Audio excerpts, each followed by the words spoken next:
అయితే ఇక్కడ మనిషి తన గత జ్ఞానంతో ఒక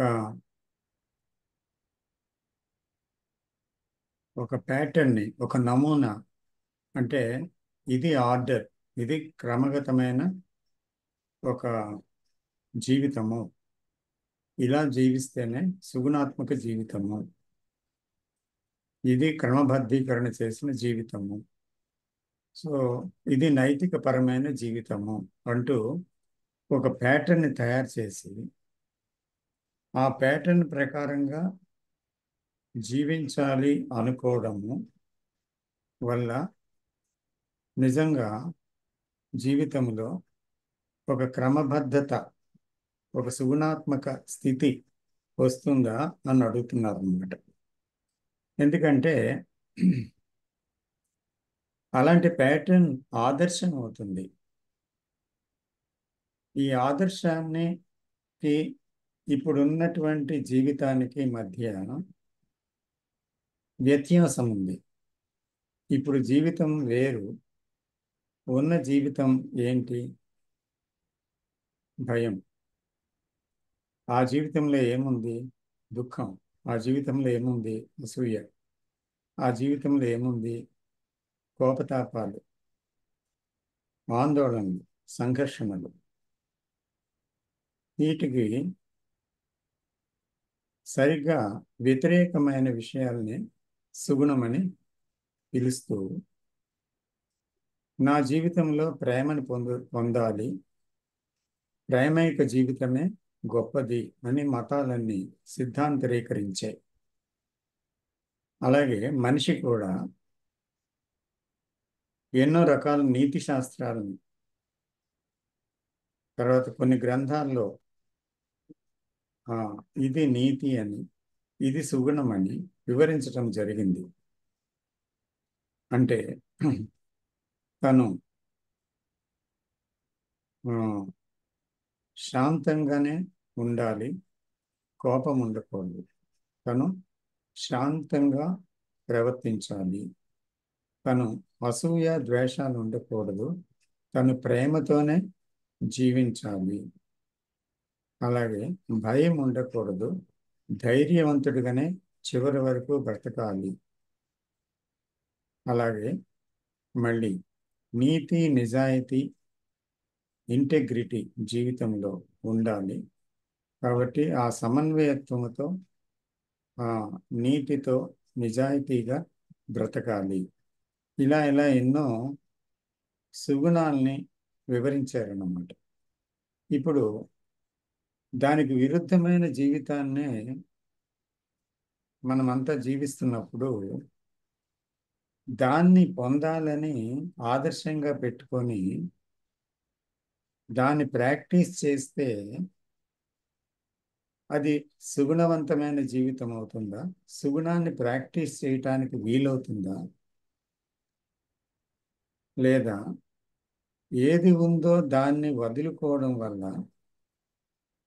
అంటే ఆ కోపం ఎంత అనర్థం తెస్తుందో, ఆ కోపంలో ఏం జరుగుతుందో అదంతా లోపటి కంటే అర్థం చేసుకొని కోపం యొక్క ప్రమాదాన్ని, అసహ్యతని చూడటం వల్ల దాన్ని వదులుకోగలిగితే వచ్చేది సుగుణమా? లేదా అలా తెలియకుండా వచ్చేదే సుగుణమా? లేదా తెలిసి ఇది సుగుణమని ప్రాక్టీస్ చేస్తే అది సుగుణమా? నాకు గర్వం ఉందని నేను వినయంగానే ప్రవర్తించాలి అనుకొని ఒక సుగుణాన్ని పెట్టుకొని ఆ వినయాన్ని నేను అభ్యసిస్తే అది నటన అవుతుందా? అది వినయం అవుతుందా? గర్వము పోతే సుగుణం, వినయం అనేది ఉంది కదా, దానికి పేరు కూడా అవసరం లేదు. గర్వము పోతే ఉన్నది ఆర్డరే, ఆ డిజార్డర్ పోతే ఉన్నది ఆర్డరే. కాబట్టి ఆ గర్వము యొక్క స్థితిని, ఉన్నదాన్ని ఉన్నట్టుగా నేను చూడగలుగుతున్నానా? లేదా అంటే దాన్ని అసహ్యించుకోవడం, దాన్ని అదుపులో పెట్టాలనో, లేదా దాన్ని మార్చివేయాలనో, దాన్ని మరొక గుణంగా మార్చాలనో ప్రయత్నం చేస్తున్నాను. అలాంటి ఒక ప్రయత్నం వల్ల సుగుణాన్ని ఆ, సుగుణం అనేది సంభవించడం జరుగుతుందా అసలు అనేది అతి ముఖ్యాంశం ఇక్కడ. అంచేత ఆ మనస్సు అనేది టోటల్గా తను తన మీద తను ఇంపోజ్ చేసుకున్న ఒక ఫిక్స్డ్ ప్యాటర్న్ ఏదైతే ఉందో, అంటే ఒక నమూనా, ఇలా జీవించాలి అని ఒక నమూనాగా ఆ జీవితాన్ని, ఇది ఆదర్శ జీవితం అని పెట్టుకున్న ఒక అంశాన్ని ఆ, తీసేయగలదా పూర్తిగా? అంటే ఇష్టానికి జీవించడం అని కాదు, అలాగ తీసేసి ఉన్నదాన్ని చూడగలదా? అంచేత ఉన్నదాన్ని చూస్తే ఏమవుతుంది, అక్కడ చాలా అల్పమైన విషయాలతో జీవితం కొట్టుమిట్టాడుతున్నట్టు, సంఘర్షణలో పడినట్టు, దుఃఖంలో భయంలో ఉన్నట్టుగా తెలుస్తూ ఉంటుందన్నమాట. అలాగా తెలియటం కావాలి, అలాగా ఆ విషయాన్ని చూడటం కావాలి, ఎప్పటికప్పుడు దాని యందు ఎరుక కావాలి. అంచేత ఆ ప్యాటర్న్ అనేది ఉన్నంత కాలము ధ్యానం అనేది అసంభవం. ఎందుకంటే అది ఒక సెల్ఫ్ సెంటర్డ్ యాక్టివిటీ. అంటే నేను అనే స్వీయ కేంద్రం నుంచి స్వార్థపూరిత కార్యకలాపాలతో జరిగే ఒక నడవడిక అన్నమాట. సో దానివల్ల ఏమీ అవ్వదు అని చెప్తున్నారు మీరు. అంచేత అది అలాంటి ఒక నడవడిక మొత్తం అంతా కూడా బ్రేక్ అవ్వగలదా అని. అంటే అది కేవలం చిన్న భిన్నం అవ్వగలదా? అయితే ఇది మనం ఎందుకు మానవులుగా యాక్సెప్ట్ చేస్తున్నాం దీన్ని? ఇదే ఆ, ఒక సాంఘిక నీతిగా చలామణి అవుతుంది లోకములో. ఇలా ఉండడమే నీతి. మోసం చేయడం, అన్యాయం చేయడం, కోపాన్ని ప్రదర్శించడం, కుట్రలు పన్నడం, అసూయ ద్వేషాలతో ఉండడం, ఇలాంటివి సాధారణమే. ఇది ఉండకపోతే ఎలా బ్రతకగలం? ఈ పోటీతత్వం ఉండాలి కదా. భవిష్యత్తులో నేనేదో అవ్వాలని, బికమింగ్ అండ్ బీయింగ్, ఇది అవ్వాలి, నేను నేను నేను అనే తో ఉంటేనే మనం ఏదైనా సాధించగలము అనేటువంటి ఒక ఆ, ఆలోచన విధానంతో మనుషులు వెళ్తున్నప్పుడు, అదే హ్యూమన్ ఎగ్జిస్టెన్స్ అవుతున్నప్పుడు, దాంట్లో కాలం ఇమిడి లేదా అని అడుగుతున్నాం. ఏంటంటే అక్కడ గతము, ప్రస్తుతము, భవిష్యత్తు. ఈ జీవితంలో ఏముంది అక్కడ? ఆ మూడు కాలాలే ఉన్నాయి ఆ నేనులో. అంటే గతానికి సంబంధించిన జ్ఞానం ఉంది. అంటే నేను ఇది, నేను అది, వాళ్ళది వాళ్ళది ఆ, అనేటువంటి ఒక జ్ఞానం ఉంది. నా అనుభవాలు ఇది, ఇది మంచిది, ఇది చెడ్డది, ఇలా చెయ్యాలి, ఇలా చేయకూడదు, ఇది సంతోషకరమైనది, ఇది దుఃఖకరమైనది, ఇది భయంకరమైనది, ఇది నిజంగా మనతో మనతో ఉండవలసిన ఒక మంచి మంచి విషయము, ఇది చెడ్డ విషయము. ఇలా రకరకాలైనటువంటి అభిప్రాయాలతో కూడుకున్న గతాలు ఉన్నాయి. గతం యొక్క ప్రభావం ఉంది.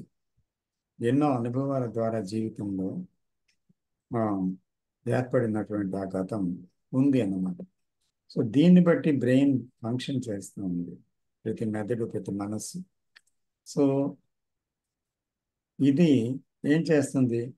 మళ్ళీ ప్రస్తుతంలోనికి వచ్చి దాని ద్వారా ప్రస్తుతాన్ని ఒక మూస పోసినట్టు దాని పద్ధతిలో నడిపిస్తుంది అది గతంతోనే. అక్కడితో ఊరుకోకుండా భవిష్యత్తు చింతనలు కూడా దాని నుంచే జరుగుతుంది. అంటే నేను ఇలా ఉన్నాను కానీ అలా అవ్వాలి, ఇలా ఉండకూడదు, అలా అవ్వాలి. అంటే ప్రస్తుత పరిస్థితిని నుంచి ఇంకేదో అవ్వాలని, ఇంకేదో పొందాలని, ఇంకేదో మారాలని, ఇంకోలా ఉండాలని, ఇలాగా రకరకాలుగా ఇటు లౌకిక విషయాల నుంచి అటు ప్రవర్తనావళి, నైతిక విలువలు, ఆధ్యాత్మికత, ఇటువంటి విషయాలన్నిటితో కలిపి మొత్తం జీవితం అంతా భవిష్యత్ యొక్క చిత్రీకరణ చేస్తూ ఆ గతం ఏం చేస్తుందంటే ఆ విధంగా ముందుకు వెళ్ళాలని ప్రయత్నిస్తుంది అన్నమాట.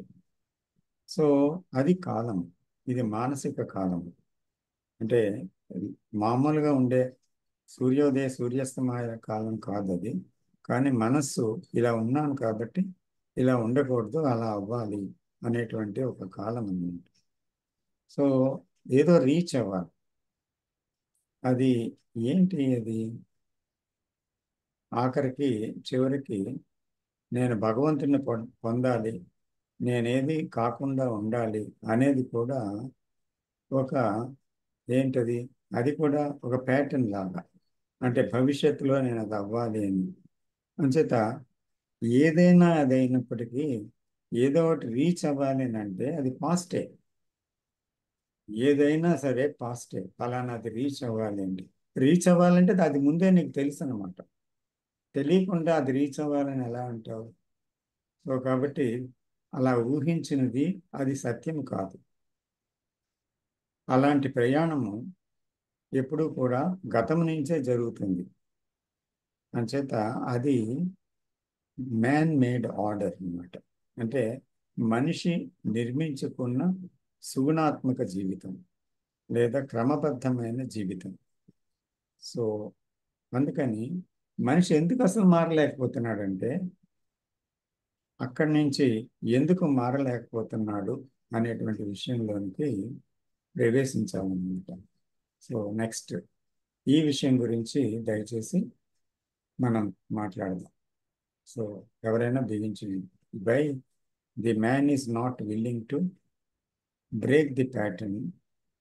ఎందుకు దాన్ని ముక్కలుగా చేయలేకపోతున్నాడు, తాను నిర్మించుకున్న ఆ విషయాల్ని విరిచి లేకపోతున్నాడు, అంటే దాన్ని వదలలేకపోతున్నాడు. ఆ పూర్తిగా తను ఏది కాకుండా ఉండడం అనేది ఎందుకు చేయలేకపోతున్నాడు? That is the issue.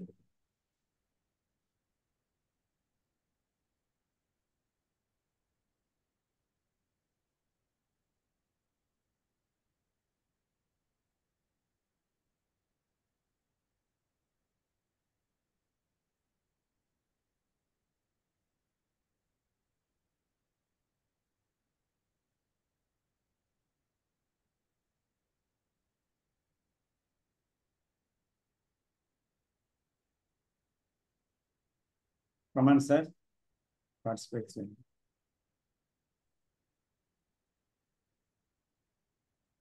ఏది అతన్ని ఆ పని ముందుకు వెళ్ళనీయకుండా చేస్తుంది? He sees everything. ఇప్పుడు మనం అంతా చూసాం కదా. He sees how he's time bound. ఈ కాలంలో ఎలాగా ఉండిపోయాడో మనం చూసాం. ఆర్డర్లో ఎందుకు రాలేకపోతున్నాడు అని చూసి అసలు ఎందుకు వదలలేకపోతున్నాడు, ఎందుకు ఏమీ కాకుండా ఉండలేకపోతున్నాడు? That is the question.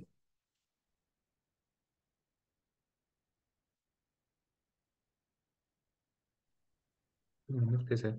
నమస్తే. సార్, ఈ వీడియోలో ఈ ప్రశ్నను కూడా ఆ, ఆ, ఈ ప్రశ్న గురించి కూడా డిస్కస్ చేశారు సార్. అవును. దీని గురించి కిషోర్ గారు ఇంతకు ముందే చెప్పారు. ఆ, అంటే జీవనోపాధి కోసం మనిషి చాలా సీరియస్ గా ఉన్నాడు. కానీ ఏదైతే ఈ ఇనార్డర్, డిసార్డర్, దుఃఖము, సంఘర్షణ, వీటి మీద అంత సీరియస్నెస్ గా లేడు అనే ఉమ్, విషయాన్ని కృష్ణమూర్తి గారు కూడా ఆ, ఒకానొక చోట ఈ వీడియోలో అడ్రస్ చేశారు సార్. ఉమ్, మరొక విషయం ఏంటంటే సార్, నాకు ఏమనిపిస్తుందంటే సెక్యూరిటీ కూడా ఒక రీజన్ ఉండొచ్చు. ఉమ్, ఇది నాకు తెలిసిన దాంట్లో ఒక స్థిరత్వం ఉంది అని నేను ఊహిస్తున్నాను. ఒక ఆ, ఒక భద్రత ఉంది అని నేను ఊహిస్తున్నాను. సో ఈ ఈ ఈ తెలిసిన దాన్ని నేను ఎందుకు వదులుకోవాలి? ఈ భద్రతను నేను ఎందుకు కోల్పోవాలి అనేది కూడా నా మనసుకు అనిపించింది సార్. ఉమ్, ఇది కూడా ఒక కారణం అయి ఉండొచ్చు. భద్రతను కోరుకోవడం, ఒక స్థిరత్వాన్ని కోరుకోవడం. అంటే నాకు తెలిసింది ఈ డైలీ రొటీన్, ఈ మెకానికల్ యాక్షన్‌లో ఒక రకమైన భద్రత, ఒక రకమైన స్థిరత్వం ఉంది కదా! దీన్నెందుకు వదులుకోవాలి అనేది కూడా ఒకానొక చోట ఈ వీడియోలో కూడా డిస్కస్ చేశారు సార్. ఉమ్, ఆహ్, ఈ 2 విషయాలు, ఒకటి సీరియస్‌నెస్, రెండోది భద్రత అని ఆహ్, నాకనిపిస్తుంది సార్. అది నేను తెలియజెప్పాలని ఉమ్, మీ ముందుకొచ్చాను sir. yes. Thank you sir. So మనిషికి ముఖ్యంగా తెలియని దాని గురించి, ఒక స్థితి గురించి ఒక భయం కూడా ఉంది. తెలిసినది వదులుకోవడానికి భయం అది. తెలిసింది వదులుకొని తను ఎటు వెళ్ళిపోతానో, ఆ తెలియంది ఎలా ఉంటుందో, అక్కడ నిజంగా జీవితం అనేది ఏంటి అంటే, నేనేది కాకుండా ఉండడం అంటే ఏంటి అనేది ప్రశ్న అన్నమాట. నేను ఎవరిని కాదు, నేనేది కాదు అంటే నా జీవితం ఏంటి అని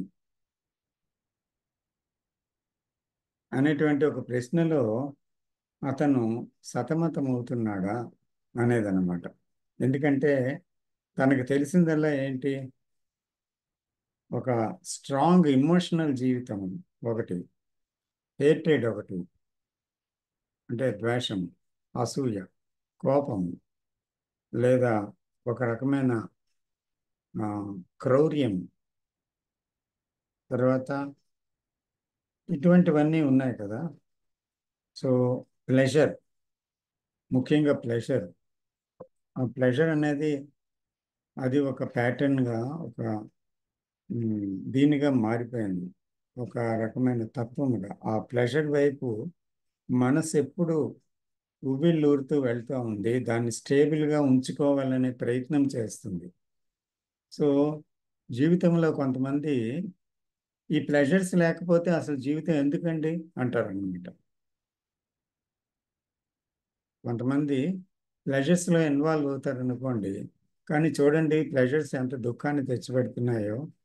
సో ఏదో మంచి విషయాన్ని మీరు చెప్పారు, కానీ చెప్తే ప్లెజర్స్లో ఉన్న నాకు ఏమనిపిస్తుందంటే, ఈ ప్లెజర్స్ అన్నీ లేకపోతే నా జీవితానికి అర్థం ఏంటి, అసలు నేను ఎలా జీవించగలను, ప్లెజర్ ఉండాలి కదా అంటాడు. పెయిన్ వస్తే వస్తుంది అప్పుడప్పుడు, కానీ ప్లెజర్ ఉండాలి కదా జీవితంలో. ఒక సంతోషాన్ని ఆపేక్షించకుండా సంతోష జీవితాన్ని ఉండకుండా ఎలా జరగాలి. నాకు అన్ని రకాల ప్రెషర్స్ కావాలి, ఇంద్రియాల ప్రెషర్స్ కావాలి, అన్నీ కావాలి నాకు. సో మానసికమైన ప్రెషర్ కావాలి, అన్నీ కావాలి. నాకు అప్పుడే ఆనందంగా ఉంటుంది. అప్పుడప్పుడు చిన్న దుఃఖాలు వస్తాయి, రానివ్వండి, కానీ ఆ నాకు ప్రెషర్ మాత్రం నేను వదులుకోలేను అంటాడు. సో కాబట్టి మనిషి ఏం చేస్తున్నాడంటే, ఆ బ్రెయిన్ అంతా కూడా ఒక ఆ, సంతోష అంటే విలాసం జీవితాన్ని, ఇంద్రియ ఆనందాలతో కూడుకున్న ఒక జీవితాన్ని, ఒక క్షేమకర జీవితాన్ని ఆ, కోరుకుంటూ ఉంటుందన్నమాట, అంటే లైఫ్ని. కానీ అది జరగకపోవచ్చు. జీవితం అనేక దెబ్బలు చూపిస్తూ, ఫెయిల్యూర్స్ చూపిస్తూ, ఇది ఉంది జీవితంలో అని, ఆ, నిజంగా నువ్వు అనుకున్నది జరగదు అని జీవితం తెలియపరచవచ్చు. కానీ మనిషి దాన్ని వదలనంటున్నాడు. ఈ పరిస్థితుల్లో ఏం చేయాలి ఇప్పుడు? ఇంకో విషయం కూడా చెప్పారు ఇక్కడ. బ్రెయిన్ అనేది డ్యామేజ్ అవుతుంది. దేనివల్ల? యాంగర్ వల్ల, ఒక షాక్ వల్ల, తర్వాత ఆ, ఏదో ఒక రకమైన అసూయ, ద్వేషం, తర్వాత సస్టైన్డ్ ఎమోషన్ ఏదైనా ఉంటే దానివల్ల, తర్వాత ఈగో సెంట్రిక్ యాక్టివిటీస్ వల్ల, తర్వాత కాన్ఫ్లిక్ట్ వల్ల, వైలెన్స్ వల్ల, వీటి వల్ల ఏమవుతుందంటే బ్రెయిన్ రాను రాను ఒక శిథిలావస్థని పొందుతుందన్నమాట. అది డికే అవుతుంది, డ్యామేజ్ అవుతుంది. దాంట్లో ఆలోచన పరంగా చేయడం, సరిగ్గా వీలు కాదు, ఆలోచించలేడు ఏ విషయాన్ని లోతుగా. ఇంకోటి షార్ప్నెస్ పోతుంది, ఆ తర్వాత మెమరీ ఫెయిల్ అవుతుంది, తర్వాత ఇంకోటి ఏంటంటే స్పాంటనిటీ ఉండదు, ఆ బ్రెయిన్కి షార్ప్నెస్ ఉండదు. సో అందువల్ల ఏమవుతుందంటే అది మాట మాటికి ఈ గందరగోళ జీవితం నుంచి తప్పించుకోవడానికి మళ్ళీ ప్లెజర్ మీద ఆధారపడుతుంది అనమాట. మళ్ళీ ఆ ప్లెజరు బాధను తీసుకొస్తుంది, మళ్ళీ దానివల్ల దుఃఖం వస్తుంది, మళ్ళీ బ్రెయిన్ డ్యామేజ్ అవుతుంది. సో ఇలా జరుగుతుంది కదా అని ఎవరైతే నిలిచి తన నిత్య జీవితాన్ని పరిశీలిస్తారో, యాక్చువల్గా కొట్టుకుపోరో దాంట్లోని, దాని యొక్క ఆ, ఆ, లోతుల్లోనికి వెళ్తారో, అప్పుడు వాళ్ళకి ఏం తెలుస్తుందంటే ఒక ఇన్సైట్ కలుగుతుంది అనమాట. అంటే ఒక అంతర్దృష్టి. అంటే జీవితం అనేది ఇదే, ఇలా ఉంది నీ జీవితం, ఇది నీ జీవితం, ఈ జీవితంలో ఇది జరుగుతుంది, ఈ జీవితంలో ఇది ఇలా ఉంది అనేటువంటి స్పష్టత. The insight reveals what is false and what is true. Not that somebody is saying false. అది నేనేదో ఆ, మీరేదో నాకు చెప్పారు ఇది ఫాల్స్ జీవితం అంటే నేను వదులుకోవడానికి ఇష్టపడను. కానీ నేను నా మట్టుకు ఇది ఫాల్స్ అని చూడాలి, నేను నా మట్టుకు ఇది ట్రూ అని చూడాలి. అలా చూడాలంటే నేను నా జీవితాన్ని లోపటికంట పరిశీలించాలి. ఆ పరిశీలనలో ఇష్టాయిష్టాలు ఉండకూడదు, అవును కాదు ఉండకూడదు, ఖండించడం ఉండకూడదు, మారాలి అనుకోకూడదు. ఏదీ లేకుండా కేవలం దాంతో ఇంటర్ఫియర్ లేకుండా నేను దైనందిక జీవితాన్ని ఎలా జీవిస్తున్నానో చూడాలి. ఎందుకంటే ఇది దైనందిక జీవితం. ఈ జీవితంలో ఏమేమి జరుగుతుంది అనేది, ఆ జరుగుతున్నప్పుడు మనసు ఎలా పోతుంది అనేది చూస్తూ దాన్ని చాలా గాఢంగా గమనించినప్పుడు ఈ ఇన్సైట్ అనేది జరుగుతుంది అనమాట. అంటే ఈ sees the falls as falls completely. అప్పుడేమవుతుందంటే దట్ ఇన్సైట్ హీల్స్ అంటున్నారు. అది నిజంగా ఈ డ్యామేజ్డ్ బ్రెయిన్ని హీల్ చేయగలుగుతుంది, ఆ ఇన్సైట్ అన్నమాట. ఇది చెయ్యగలరా అని అడుగుతున్నారు. కెన్ ఐ డూ దిస్ అని ఎవరి మట్టుకు వాళ్ళు అడగాలి. ఇంకోటి చెప్పారు ఏమంటే, ప్లెజర్ గురించి ఒక విషయం చెప్పారు. ప్లెజర్ అనేది ఆ సందర్భం కాదు, but it comes only in remembrance అన్నారు. ఇది చాలా గొప్ప విషయం. అంటే ప్లెజర్ అనేది ఎన్ ఎందుకు మళ్ళీ కంటిన్యూ అవుతుందంటే, వెన్ వి రిమెంబర్ దట్ ఇంద్రియానందం ఏదైనా ఉంది అని అంటే దానికి సంబంధించిన ఒక మానసిక ప్రెషర్ కానీ శారీరానికి సంబంధించిన ప్రెషర్ కానీ అది రిమెంబరెన్స్లో ఏమవుతుందంటే స్ట్రాంగ్ అవుతుంది అన్నమాట. అప్పుడు ప్రెషర్ సీకింగ్ మొదలవుతుంది. ఆ క్షణంలో అనుభవించింది కాదు, అది అది విషయం కాదు. కానీ ఎప్పుడైతే అది రిమెంబరెన్స్లో ఉందో అది సజీవంగా ఉంటుందన్నమాట. ఎప్పుడు కూడా అది ఎప్పుడు కూడా మనకి పురికొల్పుతుంది దానివైపు. సో కాబట్టి ఇక్కడ ఇన్సైట్ అనేది చాలా చాలా ముఖ్యం. చేత ఈ నిజంగా ఈ హీలింగ్ కావాలి అని అంటే ఈ డ్యామేజ్ అయిన బ్రెయిన్ ఆల్రెడీ అందరికీ ఉంది. సో దానికి ఇన్సైట్లోకి వెళ్ళగలిగితేనే అది హీల్ అవుతుంది. కాబట్టి ఈ ఆర్డర్ అనేది నిజంగా మొదటికి వస్తే it is only comes from the insight. So దానికి అది నేను చూడాలి అనే ఇంట్రెస్ట్ ఉండాలి, నాలో ఏం జరుగుతుందో చూడాలి అంటూ ఒక ఇంట్రెస్ట్ అనేది ఉండాలి. ఆ ఇంట్రెస్ట్ ఎనర్జీని తీసుకొస్తుంది. సో ఎనర్జీతో మనం చూడగలుగుతాం అన్నమాట. సో అలా కాకుండా కేవలం ప్లెజర్ సీకింగ్, ప్లెజర్ మోటివేషన్తో మనం లేదా జీవితాన్ని యాంత్రికంగా గడుపుతూ దేన్ని పట్టించుకోకుండా సో ఉన్న దాంతో కొట్టుకుపోతూ ఉన్నంత కాలం ఎనర్జీ డ్రైన్ అవుతుంది, కానీ అక్కడ ఎనర్జీ అనేది బిల్టప్ అవ్వదు అనమాట. సో కాబట్టి ఇది ఆ, ఇది ఒక అంశం. So can we move from that? అక్కడి నుంచి వెళ్దాం ముందుకి.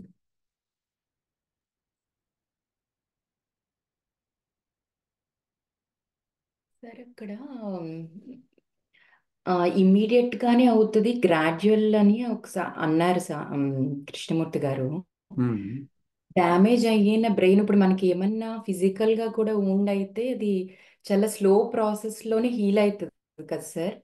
ఉమ్, ఇది చాలా డ్యామేజ్ అయి ఉంది కదా బ్రెయిన్. ఉమ్. అది ఇది గ్రాడ్యువల్ ప్రాసెస్ హీలింగా? అది ఆయన అన్న అక్కడ ఇమ్మీడియట్ గా అన్న దానికి ఇక్కడ ఏంటి సార్ ఆయన వర్డ్స్ లో? అంటే ఇట్స్ ఇప్పుడు డ్యామేజ్ అయిన బ్రెయిన్ స్లోగా హీల్ అవుతుంది అన్నట్ట, అదంతా ఒకటే హీలింగ్ ప్రాసెస్? అంటే హీలింగ్ ప్రాసెస్ ఏంటి అంటే, when you have an insight, in that insight ఏమవుతుంది అక్కడ? కంటెంట్ లేదు, కంటెంట్ ఆఫ్ కాన్షియస్నెస్ లేదు. There is no working of that content of consciousness ఇన్సైట్లో. దేర్ ఇస్ ఓన్లీ ఇన్సైట్, అంటే very clear. There is no content, there is no limitation, there is no conditioning, nothing. But you are seeing what is what. In that state, there is nothingness. అంటే అక్కడ కొంతసేపటికి ఏమవుద్ది, అక్కడ ఎవరు లేరు, ఏదీ లేదు అక్కడ. ఆ ఇన్సైట్లో కంప్లీట్గా బ్రెయిన్ అంతా కూడా స్టిల్ అయిందనమాట. So there comes in the movement of compassion. So this compassion heals. So ఆటోమేటిక్గా కంపాషన్ ఎక్కడైతే ఉందో, వచ్చిందో, ఆ కంపాషన్కి హీల్ చేయడానికి టైం అవసరం లేదు. అది చూడండి, 1000 సంవత్సరాలు, 100 సంవత్సరాలు బట్టి ఒకడు చాలా దుర్మార్గపు పనులు చేశాడు, అవినీతి పరుడుగా ఉన్నాడు, తర్వాత సెల్ఫ్ సెంటర్డ్ యాక్టివిటీలో ఉన్నాడు. సడన్గా తను ఏంటి అనేది చూసుకున్నాడు. చూసుకున్న తర్వాత మారడానికి మళ్ళీ 100 సంవత్సరాలు కావాలా?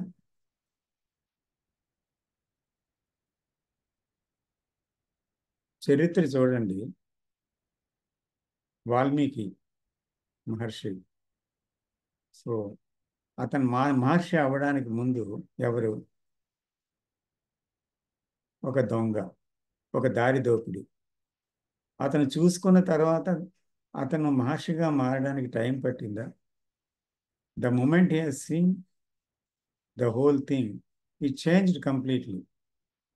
హీ సాట్ క్వైట్లీ, అంటే నిశ్శబ్దంలోకి వెళ్ళిపోయాడు. సో తర్వాత అతను ఒక మహర్షిగా తర్వాత మారాడు. అలాగే వేమారెడ్డి. సో ఈ కొన్ని చరిత్రలు చూస్తే కూడా, కేవలం మనల్ని మనం చూసుకున్నా కూడా, ఎంతో కండిషనింగ్ ఉన్నప్పటికీ కూడా, మనం లోపలికి వెళ్ళి చూసినప్పుడు, ఒక ఇన్సైట్ అనేది కలిగినప్పుడు తిరిగి అలా ప్రవర్తించడం సాధ్యమా?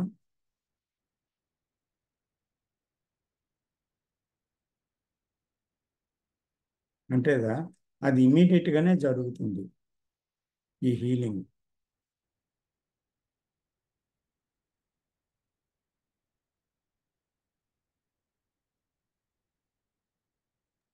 Yes sir.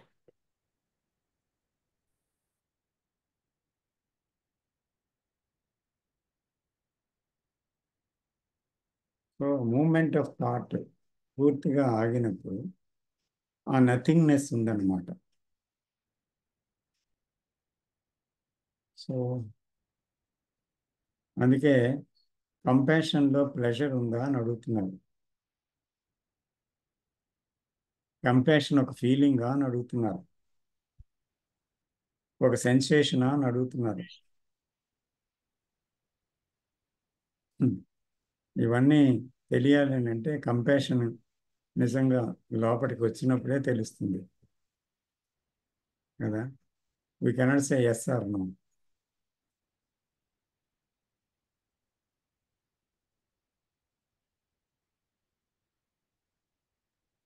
సాయితేజ గారు మాట్లాడబోతున్నారు సార్. విశ్వనాథ్ రాజు గారు కూడా ఏదో చెప్పబోయారు. ఓకే ఆ, ఓకే, సారీ నేను సార్ గమనించలేదు, సారీ, చెప్పండి. పర్లేదు. అది ఈ ఆ,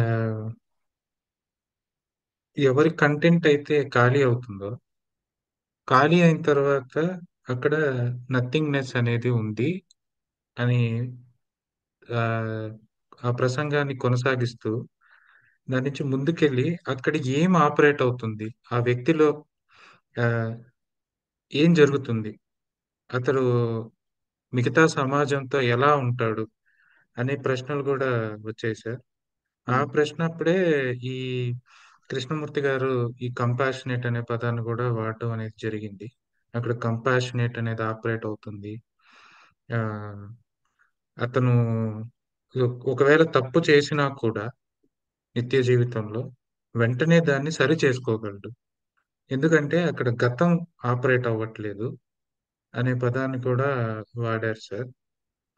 ఇది ఎందుకో నాకు ఆ భగవద్గీత గ్రంథాల్లో మామూలుగా ఒక ప్రశ్న ఉంటుంది కదా సార్, ఈ స్థితప్రజ్ఞుడి లక్షణాలు ఏంటి, మరి ఎలా మాట్లాడతారు, ఎలాగా నడుస్తారు ఆ, అనే ప్రశ్నతో సిమిలర్ గా అనిపించింది. దీని గురించి ఆ, ఏమన్నా చెప్తారా?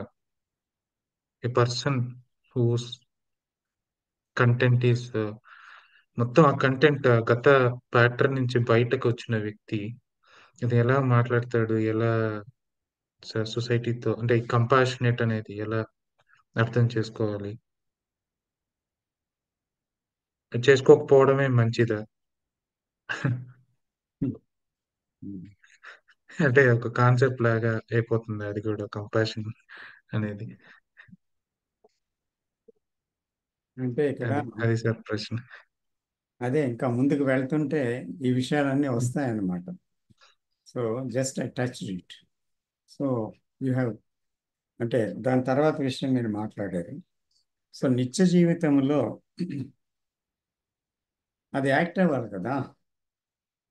ఇప్పుడు ఈ కంపాషన్ అండ్ లవ్ అనే దానికి ఏంటి అది, how can it be communicated? It cannot be communicated by words, that is all.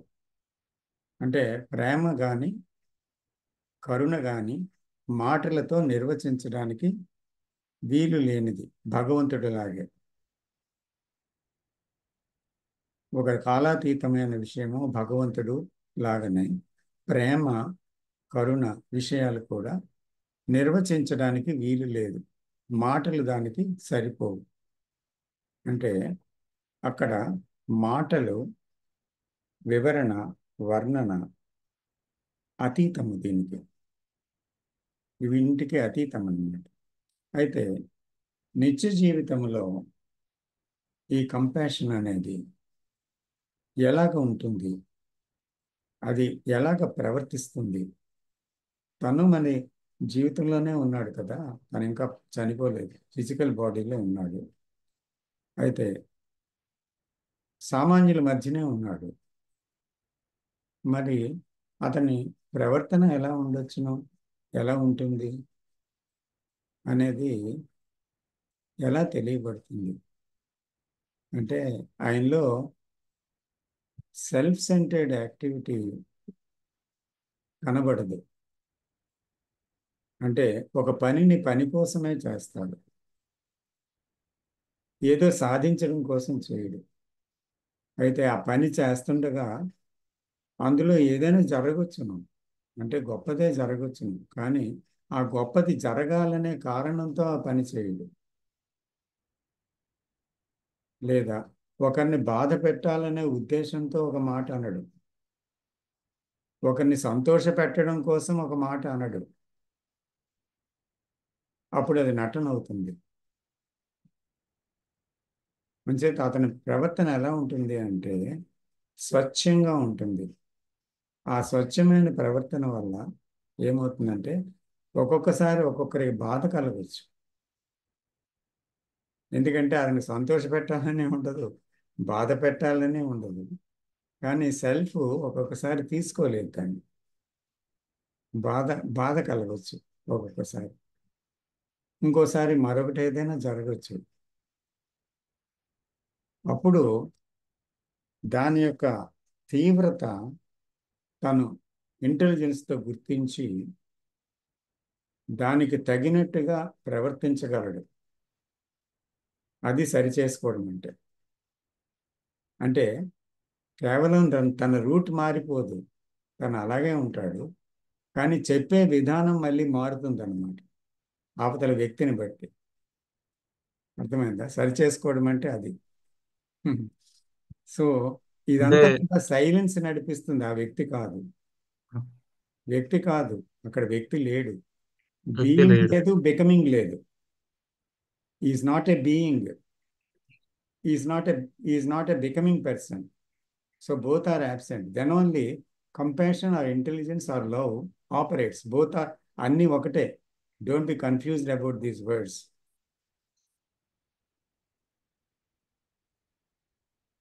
అప్పుడు ప్రవర్తన ఒక ఎంప్టీనెస్ నుంచి వస్తుంది. అది ఒక నిర్దేశితమైన ప్రవర్తన కాదు అది. కానీ it is very sensitive about also other persons, because it is compassion which has a quality of sensitiveness. So it deals with sensitiveness sometimes, and sometimes straightforward, very straight. So our adjustability, our capability spontaneous గా జరుగుతుంది, not with any intention. That is the act of intelligence.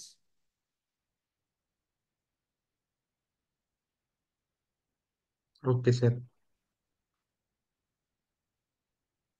So ఆ person బట్టి అది తన ఆ, తన reaction కాదు, అది మెమరీ నుంచి వచ్చిన రియాక్షన్ కాదు, ఒక సహజమైన స్పందనని ఎదుటి వ్యక్తిని Intelligence బట్టి అది knows how మారుస్తుంది. to deal with. How to Intelligence deal knows, not the brain. అక్కడ past knowledge ఉండదు. So that's why it is spontaneous at that moment. మళ్ళీ అట్ ది సేమ్ ఇంకో మూమెంట్లో అదే ఇంకో రకంగా ప్రవర్తించవచ్చు. It's always new. సో అందుకే కృష్ణజీ అంటారు కదా, whatever it does is the right action.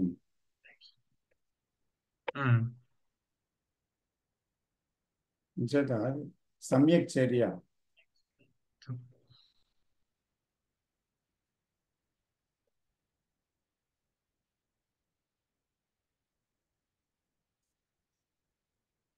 రాజుగారు మీరు మాట్లాడబోయారు.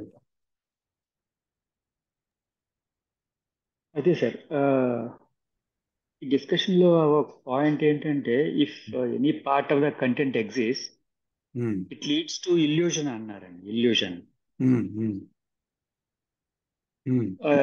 ఎప్పుడైతే టోటల్గా ఈ బ్రెయిన్ ఇల్యూషన్ నుంచి ఫ్రీ అవుతుందో అప్పుడే డీపర్ స్టేజెస్కి వెళ్ళగలదు అన్నట్టు చెప్తున్నారు కదా సార్. అవును. అక్కడ ఇల్యూషన్ ఏంటి సార్? అది ఇల్యూషన్ అంటే all that known which is in the brain, అంటే our attachments, our emotions, our being and becoming, the feeling of me, always me, me, me. That's the being in the past knowledge. So past knowledge యొక్క ప్రభావము, దాంతో identification, self centred activity, ఇదంతా కూడా illusion అన్నమాట. దీని నుంచి free అవ్వటం, that is freedom from the known. That happens only when we have that insight. So insight is the beginning అన్నమాట. అంతే కదా sir? So the understanding of this self-centered activity, this illusion as illusion, ఎందుకంటే illusion ఎప్పుడైందండి? ఒకటి భ్రాంతి అనేది ఏంటి? లేని దాన్ని ఉన్నట్టుగా నమ్మడమే భ్రాంతి ఓకే సార్. కదా. అవును. సో అందుకని లేనిది ఉన్నట్టు నేను నమ్ముతున్నాను, కానీ అది నిజంగా లేదు కదా అని చూడటమే ఇన్సైట్. ఓకే. ఆ ఇన్సైట్ బలంగా వస్తున్న కొలది ఏమవుతుందంటే ఎంప్టీయింగ్ ఆఫ్ ది కాన్షియస్నెస్ అవుతుంది.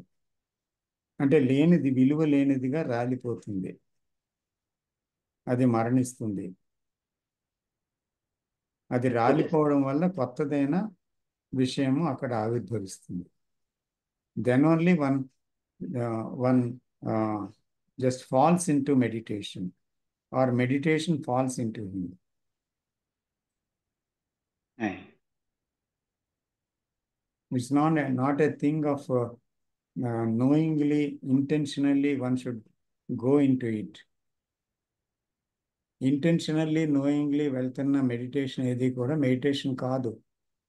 ఆయ్. It has to come darkly without knowing.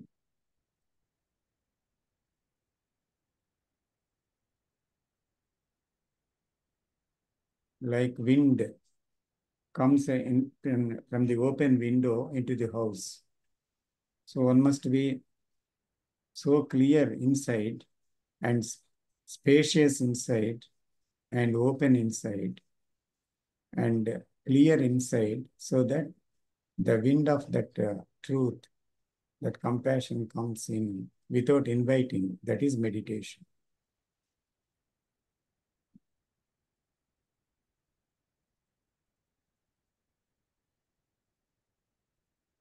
Thank you sir. Welcome, sir.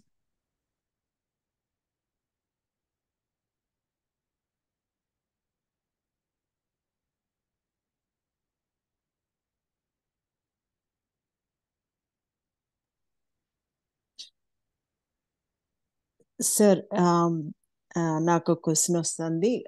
ఈ డిస్కషన్ లో ఆర్డర్ గురించి మాట్లాడేటప్పుడు ఒక బాడీలో, ఫిజికల్ బాడీలో క్యాన్సర్ సెల్ పెరుగుతూ ఉంటుంది. అంటే that body is in order, కానీ బయట మనిషి చూడటానికి అది డిజార్డర్ లాగా అనిపిస్తుంది. దట్ ఈస్ నాట్, మనిషికి అలా కనపడుతుంది కానీ బాడీకి ఇట్ ఈస్ ఇన్ ఆర్డర్ అనేది డిస్కస్ చేశారు సార్. అది కొంచెం కామెంట్ చేస్తారు అక్కడ. ఇప్పుడు క్యాన్సర్ అనేది ఒక గ్రోత్ కదా, ఒక కణం, అది ఎక్కువగా పెరిగిపోవడం, అది మ్యాలిగ్నెన్సీ. సో అది దాని గ్రోత్లోనే అది వెళ్తుంది. అది దాని గ్రోత్ దానికి న్యాచురల్. అది is it not? Yes sir. Yeah. So ఈ కణాలు ఏం చేస్తున్నాయి? బాడీలో ఉన్న కణాలు ఫైట్ చేస్తాయి దాంతో, అంటే దాన్ని అదుపులో పెట్టడానికి ప్రయత్నిస్తాయి. ఇది డామినేట్ చేయడానికి ఇది వెళ్తుంది. అంటే దేనికి ఉన్న ఆర్డర్లో అది వెళ్తుంది అన్నమాట. దీనికి ఒక ఆర్డర్ ఉంది, దానికి ఒక ఆర్డర్ ఉంది. కాబట్టి ఈ రెండు పరస్పర విరుద్ధమైనవి. కానీ అది దాని ఆర్డర్లో, అంటే ఆ కణాలకున్న ఆర్డర్లో అది వెళ్తుంది, ఈ కణాలకున్న ఆర్డర్లో ఇది వెళ్తుంది అన్నమాట. సో అది డేవిడ్ బోన్ గారు దాని గురించి మాట్లాడినట్టు నాకు అర్థమైంది. అవును సార్, మాట్లాడారు. యా. అంటే లైక్ బాడీలో ఏదైనా ఇన్ఫెక్షన్ వచ్చినా కూడా వైట్ సెల్స్ అనేవి ఎక్కువగా గ్రో అయ్యి ఫైట్ చేస్తాయి. అందుకే ఫీవర్ అది వస్తుంది కదా మనకి. యా. సో ఈ క్యాన్సర్ విషయంలో అది అలా గ్రో అయ్యి ఫైట్ చేసినా కూడా అది వర్క్ చేయట్లేదు అనమాట. The other thing is more stronger. అట్లా ఇప్పుడు మీరు చెప్పిన దాన్ని బట్టి అలా అర్థం చేసుకుంటున్నాను నేను. అందుకనే ఒక ప్రశ్న కూడా అడిగారు కదా, ఏమంటే ఒక ఇంపార్టెంట్ క్వశ్చన్, అది నీకు గుర్తుందా? ఈ సందర్భంలో అడిగారు ఒక ప్రశ్న. గుర్తులేదు సార్.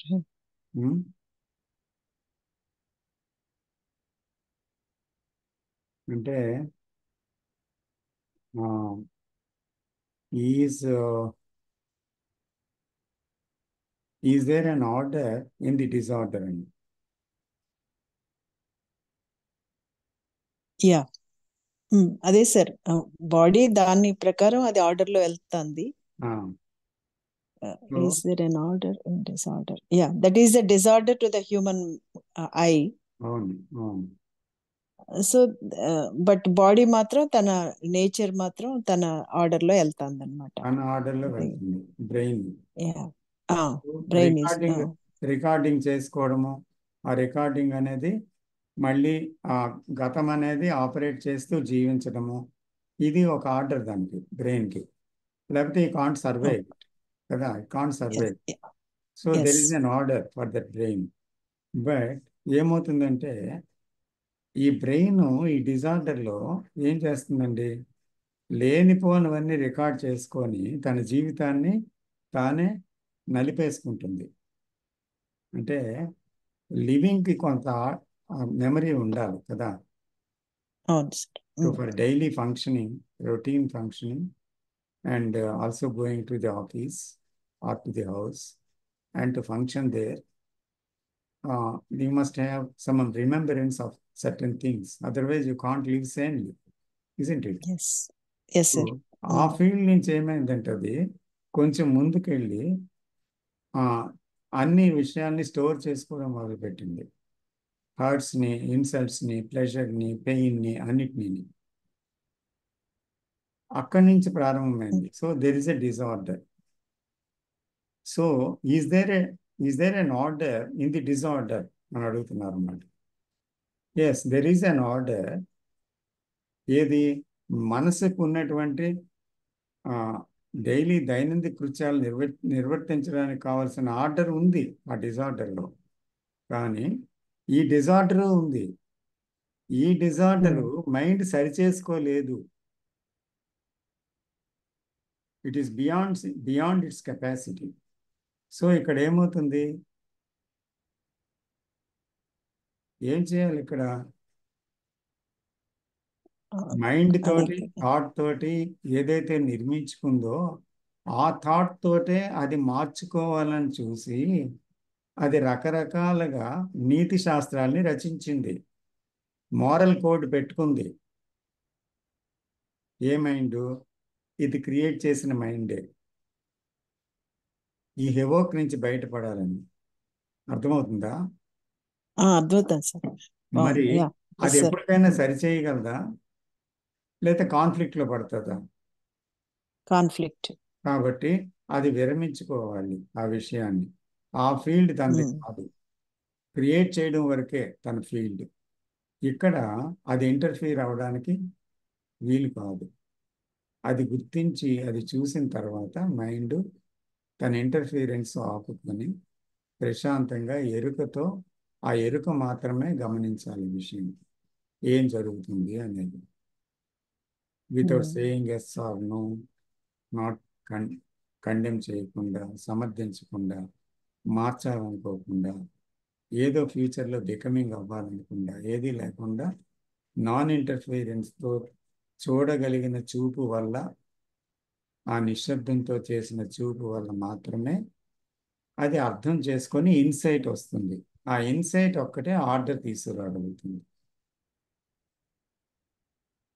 Excellent sir. యా, ఇక్కడ కూడా ఈ చూడటానికే ఇస్తున్నారు ఇంపార్టెన్స్. ఏమి without any comment, without self interference, just observation అనే పాయింటర్ స్ట్రెంగ్తన్ అలా వెళ్తూ వెళ్తూ దట్ ఇన్సైట్కి వచ్చారు. Yes sir. ఇది లేకుండా ఇన్సైట్ లేదు. యా, ఆ ఇన్సైట్ లేకుండా ఆ పైన స్థితి లేదు, సైలెన్స్ లేదు.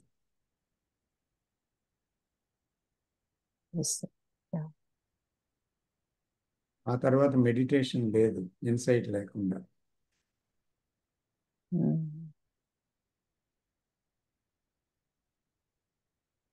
మెడిటేషన్ గురించి కూడా లాస్ట్ లో చాలా చక్కగా చెప్పారు. యూనివర్స్ అంతా అసలు అద్భుతం సార్. అది యూనివర్స్ అంతా ఆర్డర్ లో ఉంది. అది ఆ మెడిటేషన్ అంటే universe moment to moment, universe లో మెమరీ లేదు, అవును. మన మెడిటేషన్ లో కూడా మెమరీ ఉండదు. రియల్ మెడిటేషన్ జరిగినప్పుడు there is no memory, moment to moment, moment to moment. అవును. అది చాలా బాగా చెప్పారు సార్. అది ఎందుకంటే అది యూనివర్స్ అనేది అక్కడ ఏం చెప్పారంటే there is no time in universe అన్నారు. ఎస్. టైం అంటే పాస్ట్, అవును. ఫ్యూచరు అలాంటి థింకింగ్ ఎక్కడుంది యూనివర్స్లో. కాబట్టి it is in order. Universe is not in time. అందువల్ల ఈ బ్రెయిన్లో టైం ఉంది కదా, yes. Can that brain unravel time? That is his question. అంటే ఎప్పుడైతే మెదడులో ఈ కాలం అనేది, సైకలాజికల్ టైం అనేది పూర్తిగా అంతమైపోతుందో, that is no sense of psychological tomorrow.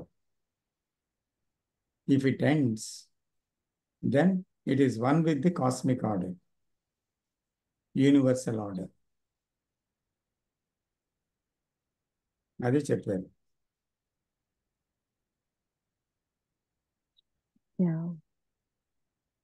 అవును సార్. అది చాలా బ్యూటిఫుల్ గా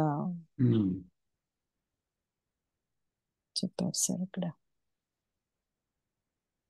అంటే ఇక్కడ మరేం కాదు, మనస్సులో ఆలోచన అనేది కాలబద్ధమైనది. ఎప్పుడు బికమింగ్, బీయింగ్లో ఉండదు. అంటే నేను అనేది బీయింగ్ అనమాట. నేనున్నాను, నేను అని ఒక భావన. ఈ నేనేం చేస్తుందంటే నా భవిష్యత్తు, నా గతం అంటూ ఆ నేను సర్వైవ్ అవుతుంది. నా భవిష్యత్తు, నా గతం, నా భవిష్యత్తు, నా గతం. మన ఆలోచనలన్నీ ఇవే కదమ్మా ఎప్పుడున్నా. Yes sir. ఆధ్యాత్మిక జీవితంలో అయినా కూడా ఇదే. నేను ఇంకా స్థితిని ఎప్పుడు పొందుతాను, నాకు ధ్యానం ఎప్పుడు వస్తుంది, నేను దీని నుంచి ఎలా బయటపడతాను, ఇదంతా కూడా భవిష్యత్తే కదా. So all that becoming. So ఈ బికమింగ్ ఇన్ టైం ఏ ఫీల్డ్లో అయినా సరే, మనసులో ఏ మూలైనా, ఏ రూపంలో అయినా దాక్కున్నంత కాలం అది సెల్ఫే. సో ఎప్పుడైతే ఆ బికమింగ్ అనేది పూర్తిగా ఆగిపోతుందో, బీయింగ్ లేదు అక్కడ, then only it is in cosmic order.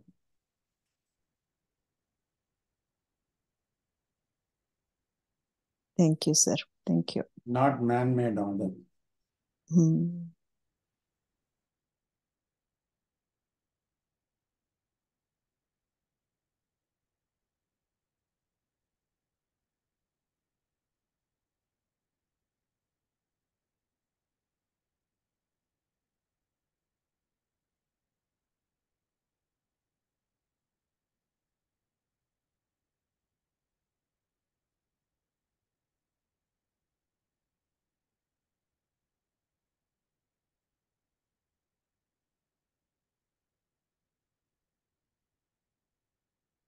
ఆఖరిలో can some of us get to this అన్నారు. అదే సార్. అదే, దట్స్ సార్.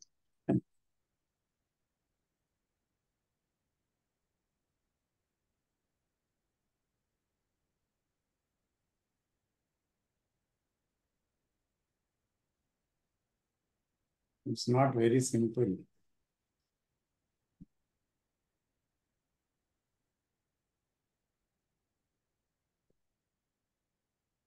ఇక్కడ టైంని మనం 2 రకాలుగా విభజించాం కదా సార్. టైం అంటే మామూలుగా టైం నడుస్తూ ఉంది, యూనివర్సల్ టైం, కాస్మిక్ ఆర్డర్ లో ఉన్న టైము ఇట్ ఈస్ హ్యాపెనింగ్. అంటే అది మరి టైం అంటారో ఏమో. ఇక్కడ సైకలాజికల్ గా మనిషి క్రియేట్ చేసుకున్నాడు psychological time, past, present, future అనేది. సో మరి కాస్మిక్ లో కూడా టైం ఉందే కదా సార్. అంటే మనిషి చూస్తున్నాడా టైం ఉందని? మైండ్ చూస్తాడా? కాస్మిక్ ఆర్డర్లో ఉన్న time it is in mathematical order. సూర్యోదయం, సూర్యాస్తమయం కరెక్ట్గా టైంకి అవుతుంటాయి కదా. కాలం, అవును సార్. ఆకురాల్పు కాలం, ఎండాకాలం, వర్షాకాలం అంతా కూడా టైం ప్రకారంగా వస్తూ ఉంటుంది, పోతుంటుంది. ఆ టైం మెయింటైన్ చేస్తుంది కదా. So there is a mathematical order in the time, but it has no psychological time. Universe has no psychological time. So, but man has this psychological time. That is why man has disorder in his life. Universe never thinks me. My past and my future. It never thinks. Yes. So మనిషి తన human mind తో ఇవన్నీ universal order ని చూస్తా, అంటే చెట్లు చిగురించటం, ఆకులు రాలిపోవటం, సూర్యుడు చంద్రుడు, ఇవన్నీ అతను చూస్తా ఒక టైం క్రియేట్ చేశారు. అంటే to to to run the life smoothly, అంతే కదా సార్. సూర్యుడు ఉదయిస్తాడు. ఇది మనిషి పెట్టింది. టైం సూర్యోదయం అనేది కళ్ళకి కనిపిస్తుంది, చీకటి కళ్ళకి తెలుస్తుంది. తర్వాత అన్ని జీవరాశులు నిద్రపోతాయి, అన్ని జీవరాశులు మేలుకుంటాయి, పని చేస్తాయి, అన్ని ఋతువులు వస్తాయి. సో ఇవన్నీ ఫ్యాక్ట్స్ కదా. Facts are going on like that. So అక్కడ ఏదో అవ్వాలనో లేకపోతే ఏదో జరగాలనో ప్రకృతి ఆ పని అంతా చేయటం లేదు. మనిషికి ఎప్పుడు ఏదో అవ్వాలి, ఏదో జరగాలి, ఏదో పొందాలి, ఈ కోరికలు ఉన్నాయి. సో ఇప్పుడు ఈ వానలు, వరదలు, సైక్లోన్స్ ఇవన్నీ వచ్చినా కూడా universe is in order. There is an order. Only for the balance it is doing it. Thank you sir. మిగతా వాళ్ళు మాట్లాడతారేమో. ఓకే సార్, నమస్కారం సార్. నమస్తే శివ గారు. సార్, ఇప్పుడు మనుషులకు ఇన్సైట్ వచ్చినప్పుడు ఆ ఇంటెలిజెన్స్ అవసరం అయితే థాట్ ను వాడుకుంటది కదా సార్. ఇన్సైట్ థాట్ ని వాడుతుంది. ఇంటెలిజెన్స్ అవసరమైతే థాట్ ను వాడుకుంటది కదా. అవును. మరి యూనివర్స్ అసలు థాట్ ఉండదు కదా సార్. యూనివర్స్ కంప్లీట్ గా ఆర్డర్ లో ఉంటుంది కదా, ఇంటెలిజెన్స్ తో పోతుంది కదా. థాట్ ను అవసరం అనుకుంటే థాట్ వాడడానికి అసలు థాట్ ఉండదు కదా సార్. థాట్ అంటే అక్కడ ఏం అర్థం అంటే ఒక విషయాన్ని చెప్పడానికి వాడే ఒక రకమైన వర్డ్ కదా. Thought is a word. ఒక విషయాన్ని చెప్పడానికి వాడే ఒక వర్డే థాట్. సో ఆ థాట్ చెప్పవలసిన అవసరం యూనివర్స్కి లేదు కదా. Universe is something, it is always communicating with so many things. అంటే నాన్ వెర్బల్లీ అది ఎన్నో వేడిని, చలిని, వర్షాన్ని, వెలుగుని, అస్తమయాన్ని, చీకటిని అన్నిటినీ దానికి అది ప్రసాదిస్తూనే ఉంది యూనివర్స్. ఎప్పుడు ఏది ఇవ్వాలో, ఎక్కడ ఏది ఇవ్వాలో ఆ బ్యాలెన్స్ చూస్తూ దాన్ని పనిచేస్తుంది. It is only functioning of intelligence అంతే. So man is different. Man is living in this world and he has to communicate in the world. So intelligence sometimes for the communication purpose uses thought, but then that thought is not limited only in the field of ఏదంటే కొన్ని అక్షరాలు, కొన్ని పదాలు అలాగా. అంటే ఆ పదాన్ని వాడాలి కనుక వాడతారు తప్ప. సో ఆ థాట్కి గతంతో సంబంధం లేదు. ఈ థాట్కి గతము, భవిష్యత్తు అనే సంబంధం లేదు. సో ఆ థాట్ కొన్ని పదాలని ఎలాగ వాడాలి అనేది ఇంటెలిజెన్స్ నిర్ణయించి ఆ పదాలని వాడుతుంది అంతే. ఎప్పుడు వాడాలి? ఒక్క నిమిషం.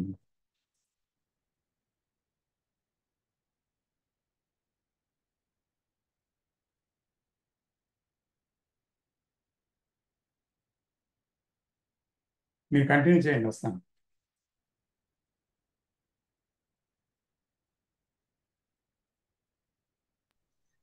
గుడ్ క్వశ్చన్ శివ గారు.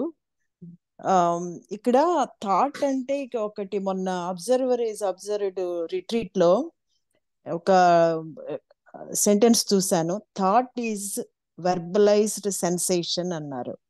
గుర్తుందా మీకు? అవును మేడం. అది నాకు భలే క్యాచింగ్ గా ఉంది. అంటే సెన్సేషన్స్ గురించి చాలా మేము విపాసనలో అదే మీరు కూడా తెలుసు మీకు కూడా సెన్సేషన్స్ గురించి చూస్తుంటాము. So sensations are always there, but thought is verbalizing the sensation. ఇప్పుడు మీరు అడిగిన క్వశ్చన్ లో కూడా నాకు sensations are everywhere, not only in the body, everywhere అంటారు. అది సార్ ఎక్స్ప్లెయిన్ చేస్తే బాగుంటుందేమో, నాకు కూడా పూర్తిగా తెలీదు. సో దాన్ని మనం థాట్ రూపంలో వెర్బలైజ్ చేస్తున్నాము అనేది నేను అట్లా అర్థం చేసుకుంటున్నాను అనమాట. Correct madam. అంటే యూనివర్స్ కు వెర్బలైజ్ చేయాల్సిన అవసరం లేదు కాదు కదా, నాన్ వెర్బల్ కమ్యూనికేషన్ అవుతుంది కాబట్టి థాట్ అవసరం లేదు. Yes, yeah.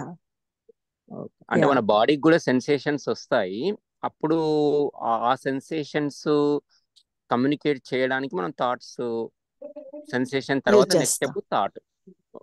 యా యా అదే బుద్ధాస్ ఇది కూడా ఆయన చెప్పింది కూడా అదే. దెర్ ఈస్ ఏ అంటే ఏదన్నా ఒక వస్తువుని చూసినప్పుడు ఆ చూసిన దానికి థాట్ కి మధ్యలో there is a sensation. If we can stay with that sensation, that drops away. There is no further going.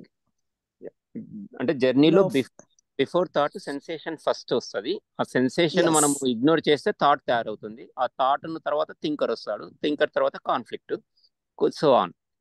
కానీ ఆ సెన్సేషన్ చూడగలిగితే ఇట్ ఎండ్స్ దేర్.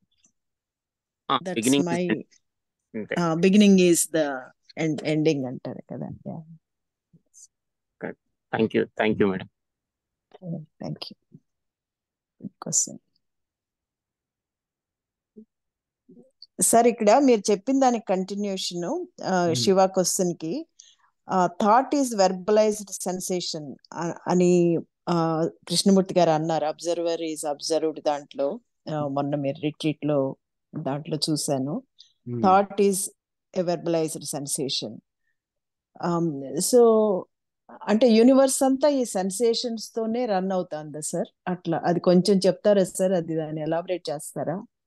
అంటారు కదా సెన్సేషన్స్ ఈజ్ ఎవ్రీవేర్ అంటే, మాకు విపాసనలో బాడీలో సెన్సేషన్ గురించి ఎక్స్ప్లెయిన్ చేస్తారు. But again at the same time they say what ever is in the universe it is in the body అని కూడా అంటారు.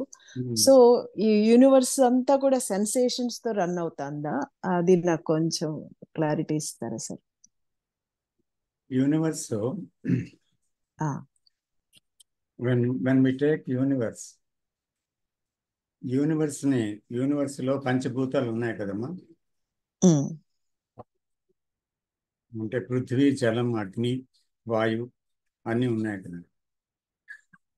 సో ఈ పంచభూతాత్మకమైన యూనివర్స్ బాడీలో కూడా ఉంది. రెండిట్లో ఉన్నాయి.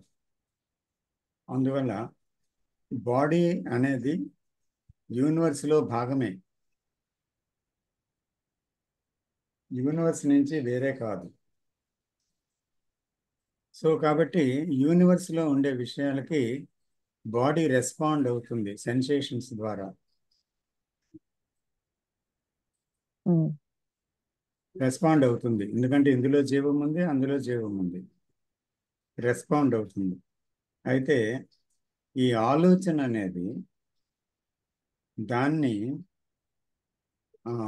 ఇందాక ఏం చెప్పారు? ఇందాక ఒక వర్డ్ చెప్పారు కదా, ఏమన్నారు? Thought is verbalized sensation. Yeah. So thought is the response of memory అంటారు. మెమరీ నుంచి ఏంటి వెర్బలైజ్డ్ సెన్సేషన్ వస్తుందన్నమాట. యాక్చువల్ సెన్సేషన్ లో వెర్బలైజేషన్ అవసరం లేదు, ఇట్ ఈస్ ఎ సెన్సేషన్ అంతే. సో మీకు విపసనలో ఏం చెప్తారు? ప్రతి సెన్సేషన్ ని చూడమంటున్నారు, అంతే కదా. అవును సార్. సో ఇప్పుడు ఇక్కడ ఏమవుతుంది? థాట్ ఏం చేస్తుందంటే వెర్బలైజ్ చేస్తుంది ఆ సెన్సేషన్ ని. అబ్బో చాలా వేడిగా ఉందిరా, భరించలేకపోతున్నాం. ఉమ్, ఉమ్, లేకపోతే అమ్మ చలి, ఇంత చలి తట్టుకోవడం చాలా కష్టం ఉంటుంది. అంటే ఆ చలి గురించో, వేడి గురించో, వర్షం గురించో, లేకపోతే ప్రశాంతత గురించో, దేని గురించైనా వెంటనే వెర్బలైజ్ చేస్తుంది కదా.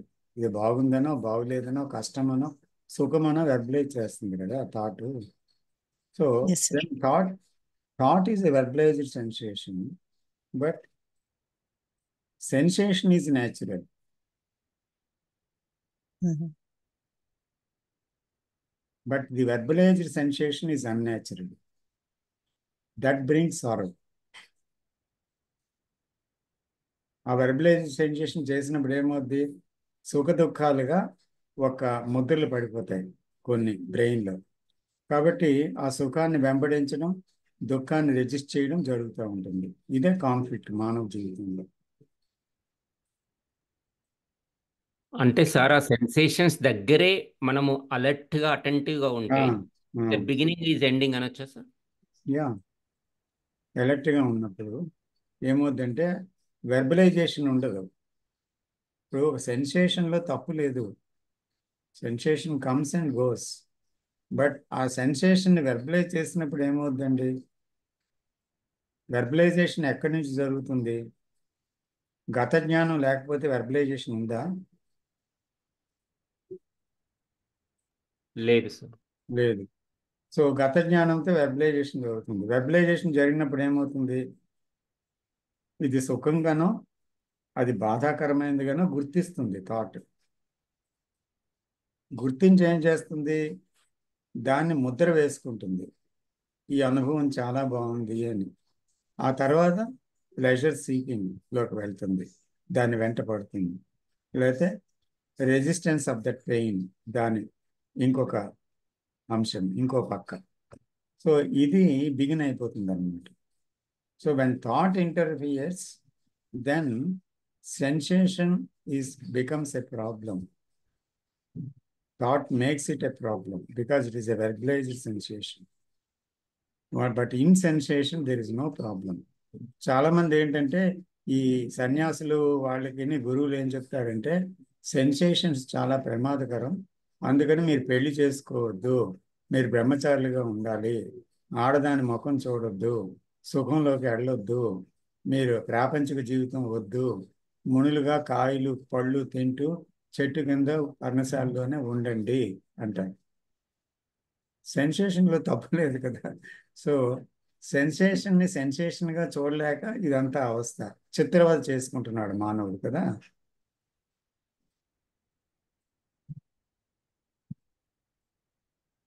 అవును సార్.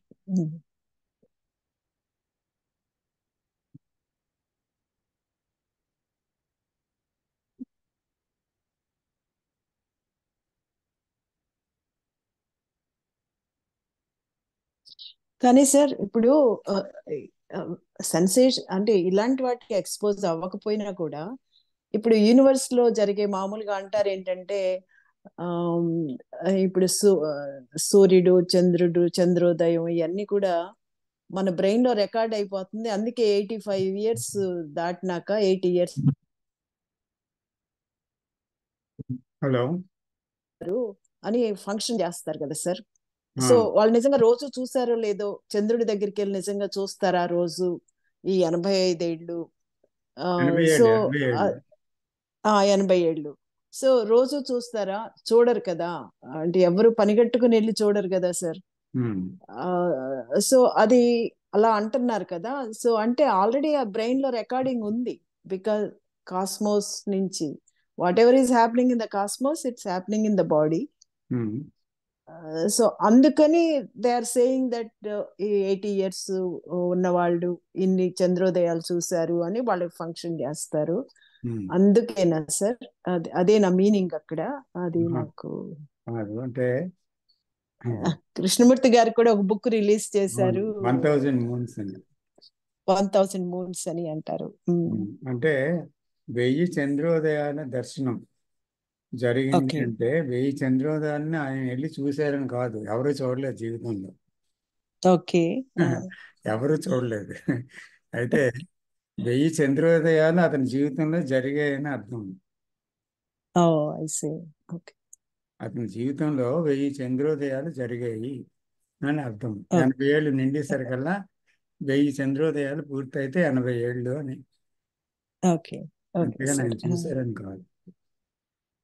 అది నేను బ్రెయిన్ లో రికార్డ్ అవుతాయేమో అనుకున్నాను సార్. రికార్డ్ అంటే ఏమవ్వదు, నో రికార్డ్. అవదు. Okay okay sir. థాంక్స్.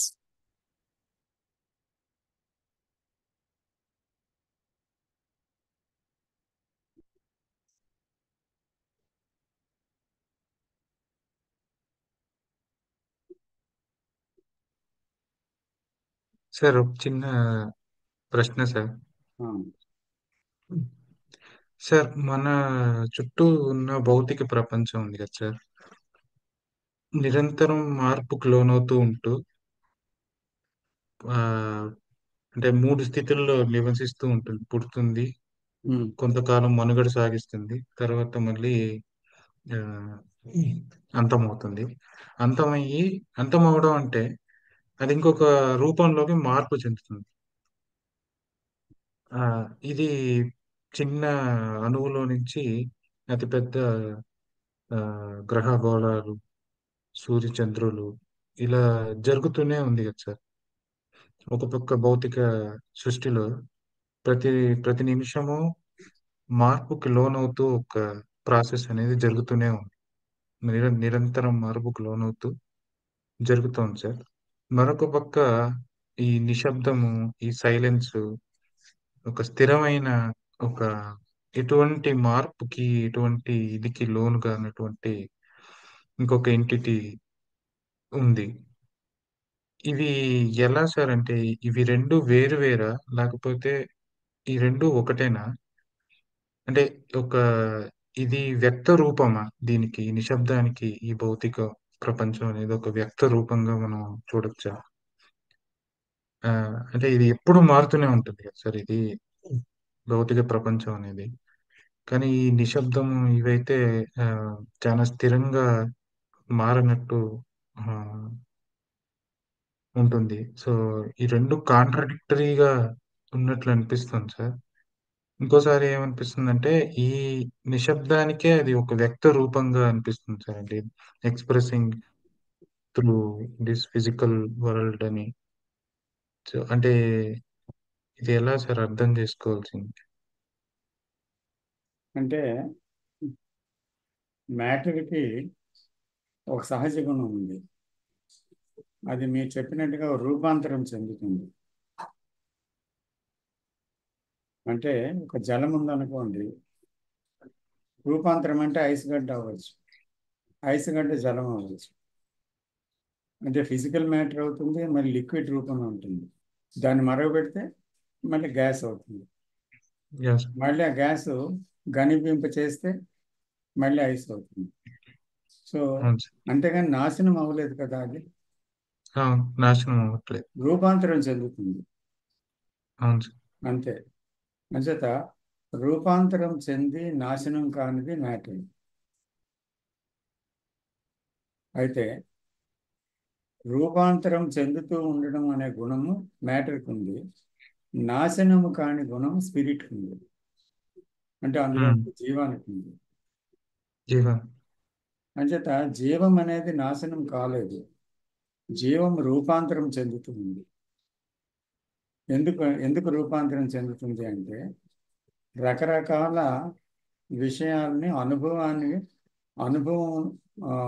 అనుభవిస్తూ ఉంటుంది. అందులో రూపాంతరం చెంది ఎవల్యూషన్లో అవును రకరకాల సార్. రూపాలు తీసుకొని ఆ జీవం తీసుకుంది.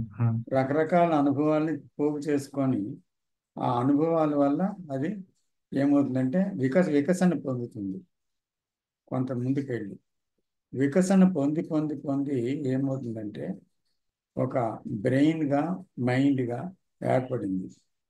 ఏర్పడిన తర్వాత అది పరిణతి చెందిన తర్వాత ఏమైందంటే ఆ బ్రెయిన్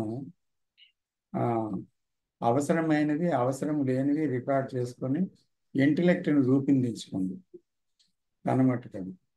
ఇప్పుడు ఆ ఇంటలెక్ట్ తోటి యుద్ధం చేస్తుంది, లైక్స్ అండ్ డిస్లైక్స్ అని, ఇదని అదని ఇలా ఘర్షణలో పడిపోయింది. సో దీన్ని మళ్ళీ చూడగలగటం అనేది మళ్ళీ ఆ సైలెన్స్ నుంచే చూడగలగటం సాధ్యమవుతుంది. అలా చూసినప్పుడు మళ్ళీ అది కేవలం మ్యాటర్కి అతీతంగా, మ్యాటర్లోనే ఉంటూ మ్యాటర్కి అతీతంగా నాశనం కానిదిగా స్థిరంగా ఉన్న విషయంగా తర్వాత అది తెలియబడుతుంది అన్నమాట. అది సత్యం. అంటే సత్యము చరాచర వస్తువుల్లో నిగూఢంగా ఉంది, కానీ బయటకు కనబడేదంటే చరాచర వస్తువుల యొక్క పదార్థ రూపంలో కనిపిస్తుంది. ఈ పదార్థం, ప్రతి పదార్థం వెనకాతల ఒక జీవం ఉంది. ఆ జీవం తెలియాలి అంటే పదార్థం యొక్క మార్పులు చేర్పులు ఏవైతే ఉన్నాయో ఈ విషయాలన్నిటినీ అవగతం చేసుకోవాలి. అవగతం అనేది మానవ మేధస్సు వల్ల కాదు, కానీ అది ఎందుకంటే సైంటిస్టులు చాలా కృషి చేస్తున్నారు అర్థం చేసుకోండి. ఆర్టిఫిషియల్ ఇంటెలిజెన్స్ అని ఇది అది అని. సో ఎంత చేసుకున్నా కొంత దూరం వరకే వెళ్ళగలదు, కానీ పూర్తిగా దాని నుంచి మనసు యొక్క పరిధి నుంచి బయటకు పడిపోవడం అనేది వీలవ్వదు. సో అది ఎప్పుడు వీలవుతుంది అంటే ఇందాక చెప్పినట్టు కృష్ణమూర్తి గారు ఇన్సైట్ వల్ల, ఆ అవేర్నెస్ వల్ల వీలవుతుంది. సో అది వీలైనప్పుడు ఏమవుతుందంటే మ్యాటర్లో ఉన్న స్పిరిట్ ఉన్నా కూడా అది మ్యాటర్ యొక్క జీవితాన్ని జీవించదు. అది తను దానికి దీనికి దేనికి చెందినటువంటి ఒక విషయంగా ఎప్పుడు ఆ స్థితిలో ఉంటుందన్నమాట. అంటే ఇన్ఫ్లుయెన్స్ అవ్వదు దేంతో, ఆ స్థితికి చేరుకుంటుంది. అది పరిపూర్ణ పరిణామ దశకే అంతం అన్నమాట. మరి దాని తర్వాత మరి ఏ పరిణామ దశ లేదు, ఫినిష్. అందుకని ఆవలి తీరం అంటారు Krishnamurti. Not this sure,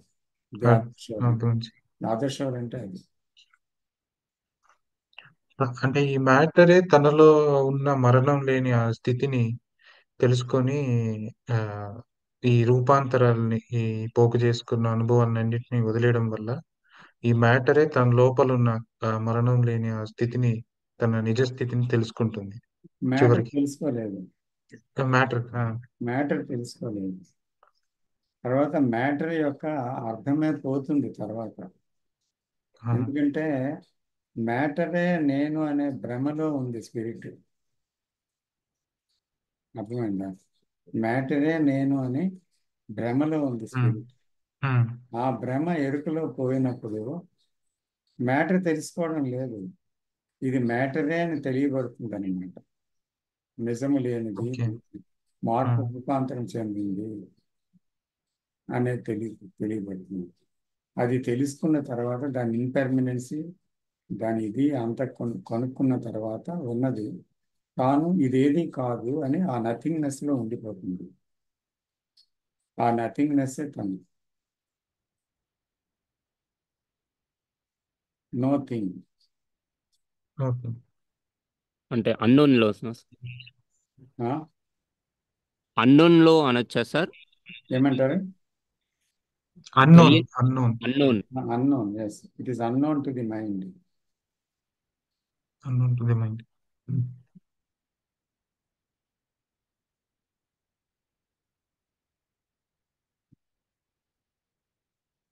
Can we close here? Thank you, sir. Thank you very much. Thank you, sir. Namaste. Thank you, sir. Thank you. Chala questions answered. Yeah. చాలా కీలకమైన క్వశ్చన్స్ ఆన్సర్ అయినాయి సార్. Thank you. ఇది recording దీంట్లో file అవ్వలేదు, ఏం చేయాలో నాకు తెలియదు. కంప్యూటర్లో అయింది. Okay, how to get back అనేది తెలియదు. ఆ ఫైల్ నాకు పంపించండి సార్, పంపించగలుగుతారా? ట్రై చేస్తాను. నాకు కానీ శివాకి కానీ పంపిస్తే. అలాగే. Okay sir. ఓకే. ట్రై.